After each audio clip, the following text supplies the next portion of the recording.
નમસ્કાર, કેમ છો? જય શ્રી કૃષ્ણ મારા વહાલા વિદ્યાર્થી મિત્રો. મારું નામ છે જયેશ રાઠવા અને તમે જોઈ રહ્યા છો નચિકેત સ્ટડી. આપણે શીખી રહ્યા છે ધોરણ 10 વિષય ગણિતમાં ચેપ્ટર નંબર 6 ત્રિકોણ. અને મિત્રો ત્રિકોણમાં આપણે પ્રેક્ટિસ વર્કનું સોલ્યુશન ખૂબ જ જોરદાર રીતે, મજા આવે એવી રીતે અને દરેક દાખલા મગજમાં સેટ થઈ જાય ને એવી રીતે આપણે તમામ દાખલાઓનું સોલ્યુશન કરી રહ્યા છીએ. એમાં મિત્રો આપણે ગયા વિડીયોની અંદર સ્વાધ્યાય 6.3 ની શરૂઆત કરી હતી અને જેમાં આપણે દાખલા નંબર 1, 2 અને 3 પૂરા કરાવ્યા છે. આ વિડીયોમાં આપણે દાખલા નંબર 4, 5 અને 6 ને લઈ લેવાના છે. ચાલો, વધારે વાતોચીતો નથી કરતા. આ વખતે સીધી જ શરૂઆત આપણે કરીએ છીએ દાખલા નંબર 4 પર. બરાબર છે, કેમ કે આપણે ઓછા સમયગાળામાં વધારે આપણે કોર્સને કવર કરવો છે, જલ્દીથી સિલેબસને પૂરો કરવો છે, જેથી આપણને મિત્રો પરીક્ષા માટે યોગ્ય સમય મળી રહે રિવિઝન કરવા માટે, હે ને? એટલા માટે ચાલો, ત્રિકોણ PQR અને ત્રિકોણ XYZ ની અંદર ખૂણો P અને X હરખા છે, ખૂણો Q અને Z હરખા છે. PQ બરાબર 9, QR બરાબર 6, PR બરાબર 4.5, XY બરાબર 7.5. આપણને મિત્રો ભરીને વસ્તુઓ આપેલી છે, હે ને? અને આમાંથી આપણે બે વસ્તુ ગોતવાની છે, એક તો YZ અને બીજું તો XZ. આ બે વસ્તુને આપણે મેળવવાની થાય છે. ચલો, સૌથી પહેલા લખી દઈએ આપણે કયું સરખું છે. તો અહીંયા ખૂણો P બરાબર ખૂણો X સરખો છે, ખૂણો Q બરાબર ખૂણો Z સરખો છે, બરાબર. ને PQ બરાબર 9 છે. એટલે આની પરથી કહી શકીએ મિત્રો કે આ બે ખૂણાઓ આપેલા છે ને, બે ખૂણાઓ એટલે કહેવાય કે ખૂખું શરત મુજબ, કઈ શરત મુજબ? ખૂખું શરત મુજબ ખૂણો ત્રિકોણ PQR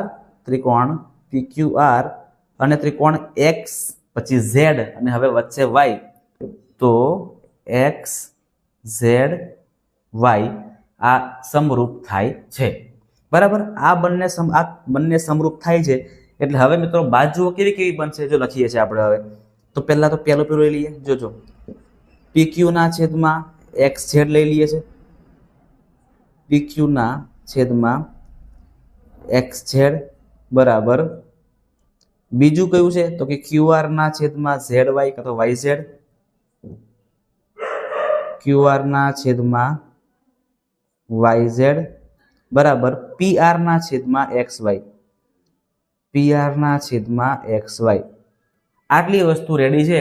હવે આપણને જોવાનું કઈ વસ્તુ આપણને આપેલી છે અને કઈ વસ્તુ આપણે શોધવાની છે.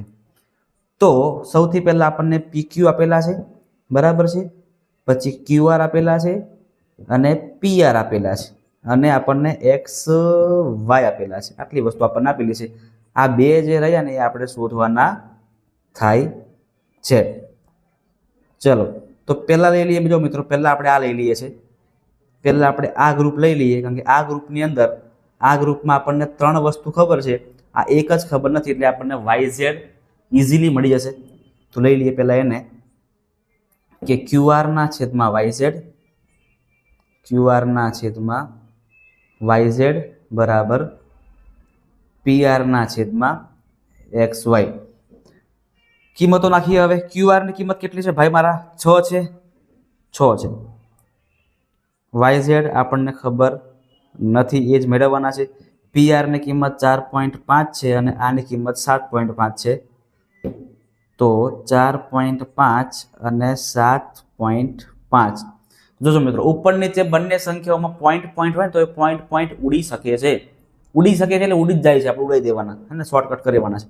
તો અહીંયા YZ બરાબર 7.5 ગુણ્યા 6 અને છેદમાં છે અહીંયા 4.5. જોજો, 7.5 માં પોઈન્ટ અને આમાં પોઈન્ટ, એટલે પોઈન્ટ અહીંયા કટ થશે. એટલે 75 ગુણ્યા 6 એના છેદની અંદર કેટલા આવશે? અહીંયા 45. કાપા કૂપી કરીએ હવે તો અહીંયા 15 તરી 45 એવા ભાગ પડે. 3 ગુણ્યા 2 એટલે 6 અને 15 પંચું 75 છે ને, ખતરનાક ભાગલા પડે છે ને. તો શું બચશે હવે? YZ બરાબર 5 અને 2 બચે છે. 5 ગુણ્યા 2 બચે અને 5 ગુણ્યા 10 કરો એટલે 5 ગુણ્યા 2 કરો એટલે આપણને 10 જવાબ મળશે. તો YZ આપણને કેટલા મળી ગયા? 10 મળી ગયા. ચાલો ઉપર આવતા રહીએ. એટલે અહીંયા આપણને YZ મળી ગયા 10. હવે આપણે શું જોઈએ છે તો કે હવે આપણે એક્સ ઝેડ જોઈએ છે અને એક્સ ઝેડ જોઈએ છે મિત્રો, એટલે આપણે હવે આ ગ્રુપને પસંદ કરીએ. તમે આ બંનેને પસંદ કરો તો પણ ચાલે, તમે આને અને આને કમ્પેર કરો તો પણ ચાલે, પણ આપણે મિત્રો બાજુ વાળાને કરી દઈએ છીએ અહીંયા કે PQ ના છેદમાં XZ અને QR ના છેદમાં YZ. ચલો તો લખીએ PQ ના છેદમાં XZ, આવું જ છે ને ભાઈ, હે ને? PQ ના છેદમાં XZ અને QR ના છેદમાં YZ. QR ના છેદમાં YZ. PQ કેટલા છે તો કે PQ ની કિંમત મિત્રો 6 છે. 6 છે, કેટલી છે PQ કેટલા છે? ના 9 છે. PQ ની કિંમત 9 છે. XZ નથી ખબર. QR ની કિંમત કેટલી છે? QR ની કિંમત 6 છે અને YZ આપણને અત્યારે કેટલા મળ્યા? 10 મળ્યા. તો અહીંયા XZ બરાબર 10 ગુણ્યા 9 એના છેદમાં 6. 10 ગુણ્યા 9 કરો કેટલા આવે ભાઈ મારા? 10 ગુણ્યા 9 90, 90 ના છેદમાં 6, 15 છંગ 90 થાય ને, તો XZ કેટલા મળશે આપણને? 15 સેન્ટીમીટર મળશે.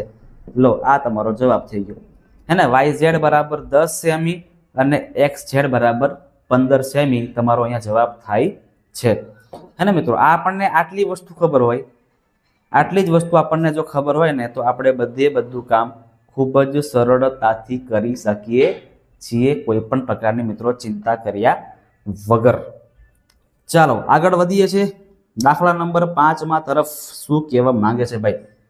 તો ત્રિકોણ ABC ની અંદર M અને N અનુક્રમે AB અને AC ના મધ્ય બિંદુઓ જે છે, દોરવણી કરીએ પહેલા. જો આપણે ત્રિકોણ આવો બનાવી દઈએ આખું ચોખ્ખું, એટલે આવો ત્રિકોણ હોય કે દિવસ? ફરીથી કરીએ. હા ચાલશે, આવું ચાલશે. આ ત્રિકોણ AB અને C છે. AB નું મધ્ય બિંદુ M છે અને AC નું મધ્ય બિંદુ N છે. MN લાઈન કરી નાખો. અહીંયા MN ને આ બંને કેવા છે? સમાંતર છે. MN સમાંતર થાય છે BC. બરાબર મિત્રો, આટલી વસ્તુ આપણને આપેલી હોય તો આની પરથી સૂત્ર બનાવી શકીએ છીએ આપણે ઇઝીલી કે AM ના છેદમાં MB અને AN ના છેદમાં NC. AM ના છેદમાં MB બરાબર AN ના છેદમાં NC. હવે શું ખબર છે આપણને? તો AM ખબર છે, MB ખબર છે અને AN એ ખબર છે. એના પરથી આપણે AC ની કિંમત શોધવાની છે. એટલે કે આપણને આ વસ્તુ ખબર છે, આપણને આ વસ્તુ ખબર છે, આપણને આ વસ્તુ ખબર છે અને એના પરથી આપણે આખું AC મેળવવાનું છે. પણ આખું AC મેળવતા પહેલા આપણે NC મેળવી લઈએ ને, તો પછી આનો 9નો અને જે જવાબ આવે એનો સરવાળો કરી દઈએ તો આપણને જવાબ મળી શકે. ડાયરેક્ટ કરો તો પણ ચાલશે. આપણે AM ના છેદમાં AB મૂકો અને AN ના છેદમાં AC મૂકો તો પણ ચાલશે, તો પણ કોઈ ચિંતા નહીં, હે ને? તમને જે મન ફાવે તમે કરી શકો છો. પણ આપણે સિમ્પલ એક રીતે કરીએ તો AM ની કિંમત 6 છે એટલે 6 મૂકી દો. MB ની કિંમત 12 છે એટલે અહીંયા 12 મૂકી દો. AN ની કિંમત 8 છે એટલે 8 મૂકી દો. તો એ બધું કરતા આપણને NC મળી જશે. લખીએ કે NC બરાબર 8 અને 12 ક્રોસમાં છે એટલે 12 ગુણ્યા 8 છેદમાં 6. કાપાકૂપી કરવાની એટલે 6 ગુણ્યા 2 કરો એટલે 12 થાય. તો NC બરાબર 8 ગુણ્યા 2. NC બરાબર 8 ગુણ્યા 2 અથવા તો 2 ગુણ્યા 8 કેટલા આવશે? 16 સેન્ટીમીટર આપણને મળે છે NC. જોજો હવે આ કેટલા મળ્યા આપણને? 16 અને આ કેટલા હતા? 9. તો AC એટલે શું મિત્રો? તો કે AC એટલે 2 નો સરવાળો થાય. લખીએ આપણે કે AC બરાબર AN વત્તા NC. AN ની કિંમત 9 છે, બરાબર ને? કે 8 છે, અરે સોરી 8 છે, 8 છે. AN ની કિંમત 8 અને આની કિંમત 16. 16 વત્તા 8 કરો ભાઈ મારા, તો કેટલા આવશે? 24 સેન્ટીમીટર આપણને મિત્રો શું મળે છે? AC ની કિંમત જે આપણને પૂછેલી છે, હે ને? આટલો સિમ્પલ દાખલા છે ભાઈ, કઈ અઘરું છે નહીં. ચાલો આગળ વધીએ છીએ દાખલા નંબર 6 તરફ. સેમ ટુ સેમ જોજો મિત્રો, એબીસીમાં એમ અને એન અનુક્રમે એબી અને એસીના મધ્ય બિંદુઓ છે, એટલે આગળ જે આકૃતિ કઈ રીતની આકૃતિ સેમ આવશે. એ એમ એન સમાંતર છે બીસી, એટલે આગળ જે છે ને મિત્રો એવું ને એવું સેમ ટુ સેમ આપણે કરવાનું છે. એટલે આપણે છે ને આ ભાગને કોપી કરી લઈએ, કારણ કે એ સેમ જ આવવાનું છે, અલગ નથી આવવાનું. એટલા માટે આપણી એટલી મહેનત બચી જાય ને ભાઈ, એટલા માટે, બીજું કંઈ નહીં. હા હા બરાબર, આનું કામ નહીં ભાઈ, અરે આનું કામ નહીં, પછી માપનું કામ નહીં, આપણે માપને કાપો અત્યારે. બસ આટલી વસ્તુ જરૂર છે. હવે મિત્રો જે પણ આપણને આપ્યા છે ને એમાં આપણે કિંમતો મૂકી દઈએ. એટલે એમ ની કિંમત આપણને આપી છે કેટલી? 3x - 1, MB 2x + 1, AN 3x + 1 અને NC 5x + 1. આ બધી કિંમતો ગોઠવણી કરીએ, પછી કરીએ ક્રોસ ગુણાકાર. ક્રોસ ગુણાકાર કરીએ આપણે. તો AM ની કિંમત છે 3x - 1, 3x - 1. MB ની કિંમત છે 2x + 1. AN ની કિંમત છે 3x + 1 અને NC ની કિંમત છે 5x + 1. હવે કરી દેવું પડે મિત્રો ક્રોસ ગુણાકાર, એટલે કે આનો અને આનો થશે ગુણાકાર, આનો અને આનો થશે ગુણાકાર, એવી રીતે આનો અને આનો થાય ગુણાકાર, જેને ક્રોસ ગુણાકાર કહેવાય છે. તો ચલો કરીએ. 3x - 1 ગુણ્યા 5x + 1, એવી રીતે 3x + 1 ગુણ્યા 2x + 1. ચલો સૌથી પહેલા 3x નો ગુણાકાર આપણે 5x વડે કરવાનો, અને ત્યાર પછી આપણે 1 વડે કરશું. તો 3x ગુણ્યા 5x એટલે 3 × 5 = 15, અને x ગુણ્યા x એટલે x નો વર્ગ થાય, અને 3x ગુણ્યા 1 કરો એટલે 3x 1 3x થાય.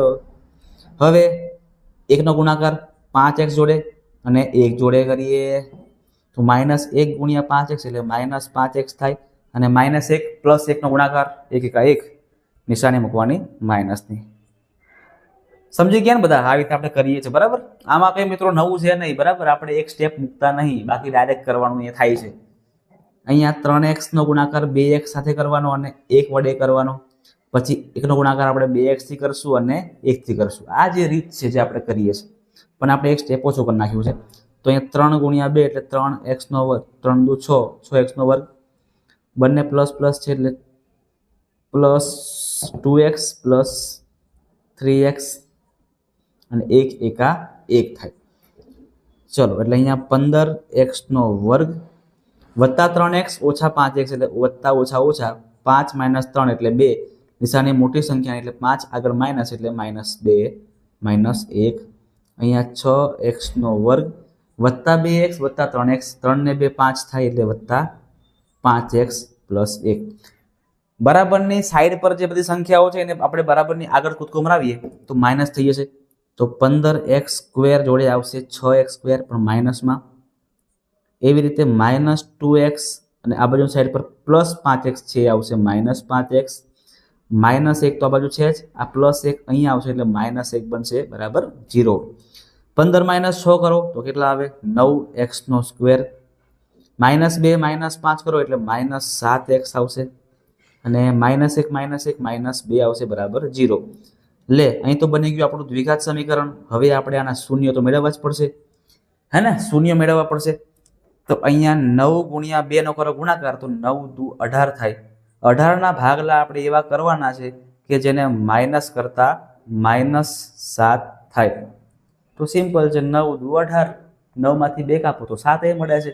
9 માઇનસ ઠપકારો, આને પ્લસ કરો, કિંમતો મૂકી દેવાની. હવે તો 9x² - 9x + 2x - 2 બરાબર 0. અહીંયા મિત્રો શું કોમન નીકળે એવું છે? તો કે આ બંનેમાંથી 9x કોમન નીકળે એવા છે, તો x - 1 બચશે. આમાંથી 2 કોમન નીકળે તો અહીંયા પણ x - 2 બચશે. x - 1 x - 1 કોમન છે, તો x - 1, અને આ બાજુની સાઈડ પર 9x + 2 બરાબર 0. બંનેને હવે 0 0 વેચી આપવાના છે, તો x - 1 ને 0 આપી દો, અને 9x + 2 ને પણ 0 આપી દો. તો હવે x - 1 શું બનશે? તો મિત્રો -1 છે ને એ +1 બનશે, એટલે એક જવાબ બને છે આપણો x બરાબર 1 અને અહીંયા 9x + 2 બનશે -2, તો x બરાબર -2/9 આપણો મિત્રો આ જવાબ હોઈ શકે નહીં. બરાબર છે, આ ક્યારેય આપણો જવાબ બને નહીં, કારણ કે મિત્રો લંબાઈ ક્યારેય માઇનસમાં હોય નહીં, એટલે આ તમારો જવાબ થશે નહીં. તમારો જવાબ શું બનશે? x બરાબર 1.